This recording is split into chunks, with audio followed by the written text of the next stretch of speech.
Assalamualaikum warahmatullahi wabarakatuh. Selamat pagi anak-anak. Semoga kalian selalu sehat dan berada dalam lindungan Allah Subhanahu wa taala. Pada kesempatan ini Ibu akan memberikan materi tentang akhlak. Indonesia adalah salah satu negara yang menjunjung tinggi etika, sopan santun dalam kehidupan.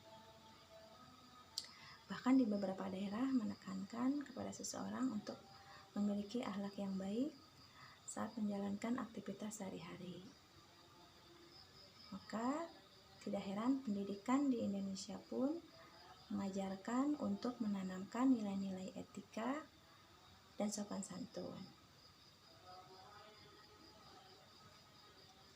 Akhlak menurut bahasa Arab berasal dari kata khuluq yang berarti tingkah laku, perangai, dan tabiat.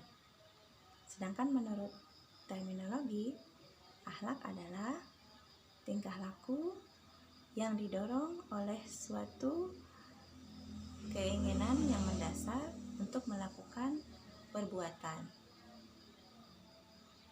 Sedangkan menurut Imam Al-Ghazali, akhlak adalah tingkah laku yang berasal dari dalam jiwa, yang melekat di dalam jiwa untuk melakukan perbuatan baik tanpa ada pikiran terlebih dahulu.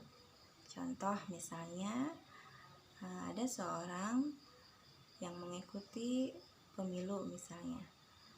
Nah, orang itu sebelumnya tidak pernah mengikuti sholat berjamaah, tidak pernah mengikuti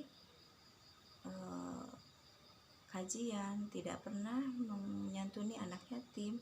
Nah, tiba-tiba dia melakukan hal tersebut untuk memenangkan sebuah pilkada misalnya. Itu bukan dikatakan sebuah akhlak, karena akhlak itu hal yang mengakar dalam dirinya, bukan yang dibuat-buat.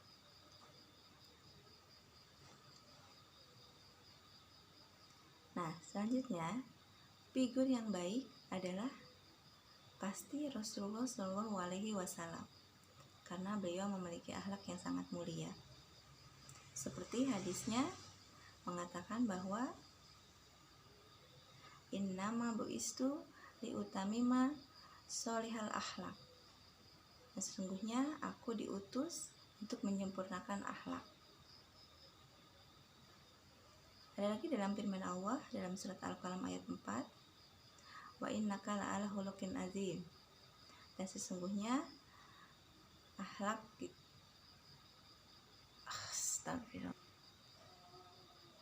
yang artinya dan sesungguhnya engkau berada dalam akhlak yang agung.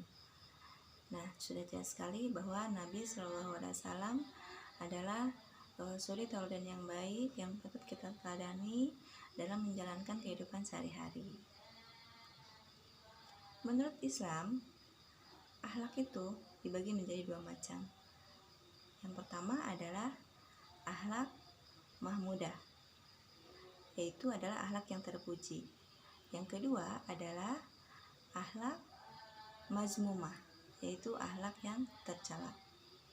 Nah, yang termasuk akhlak mahmudah adalah contohnya seperti sabar, ikhlas, tawakal, adil,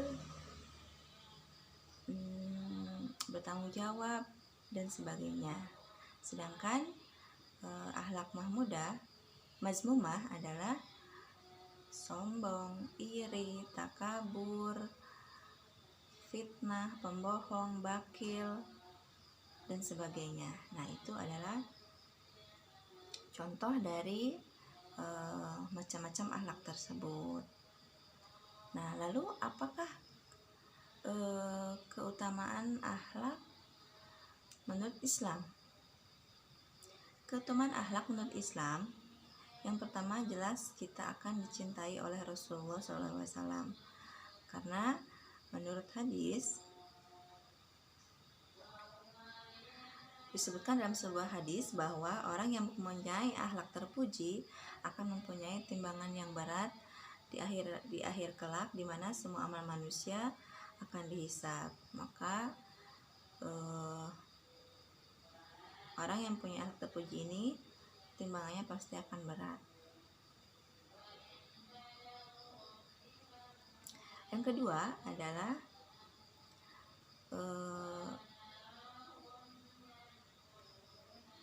dan juga sesungguhnya orang yang berakhlak mulia ini dapat mencapai derajat yang orang yang berpuasa dan sholat. Nah, itu adalah keutamaan yang pertama, akhlak. Yang kedua, dicintai oleh Allah. Rasulullah diutus ke dunia tidak lain adalah menjadi suri tauladan yang baik. Maka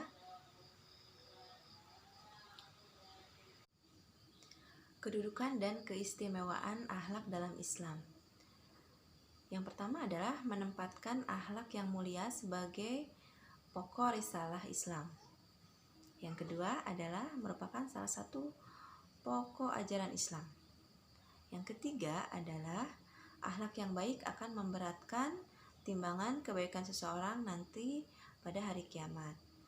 Yang keempat, baik buruknya akhlak seseorang itu sebagai ukuran kualitas imannya. Lalu akhlak yang baik adalah bukti dan buah dari ibadah kepada Allah Subhanahu wa taala. Nabi Muhammad SAW berdoa agar Allah Subhanahu wa taala membaikkan akhlak beliau. Lalu di dalam Al-Qur'an banyak terdapat ayat-ayat yang berhubungan dengan akhlak. Ada Al-Qalam ayat 4, hadis Nabi dan sebagainya. Lalu bagaimana jalan-jalan pembentuk akhlak mulia? Yang pertama adalah pendidikan iman sebagai asas akhlak melalui latihan dan bimbingan pendidik berkualitas. Lalu mengambil Rasulullah SAW sebagai contoh baik akhlak Rasul kepada Allah, sesama manusia, dan makhluk lainnya. Lalu ada faktor yang mempengaruhi rusaknya akhlak. Yang pertama adalah pengaruh lingkungan sosial. Jelas bagaimana ketika kalian bergaul, disitulah kalian akan mendapatkan akhlak yang sebagaimana kalian bersosialisasi. Misalnya kalau kalian, ada pepatah mengatakan kalau kalian bergabung dengan tukang minyak maka kalian akan terbawa wangi.